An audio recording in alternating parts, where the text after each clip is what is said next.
readily available. Tibial nailing has always been sort of radiation heavy, and I'd say in the last 10 years with suprapatellar nailing and some of these clamp techniques, it's become a lot easier, and there's a lot less radiation being spread around the room, and I think all of this is good stuff.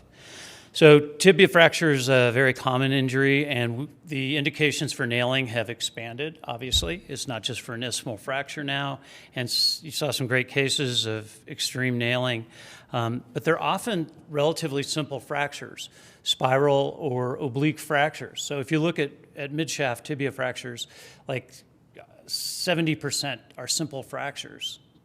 Okay, so maybe there's a way to put a clamp on that and still be safe. But nailing is the gold standard.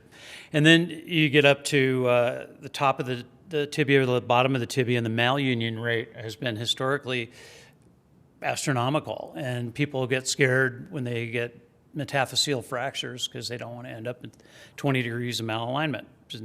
So we come to courses like this. So being in private practice like I was, without a lot of help, I sort of figured out some ways to get things done with one guy and a variably skilled assistant. So this became my algorithm. So for a really comminuted fracture, I'd put on a femoral distractor and just jack the thing out to length, and then lots of times all the pieces just sort of fell into alignment. And that's how I would handle a comminuted fracture. Now for simpler fractures, oblique or spiral, I'll use a clamp. We talked yesterday about using a Weber clamp and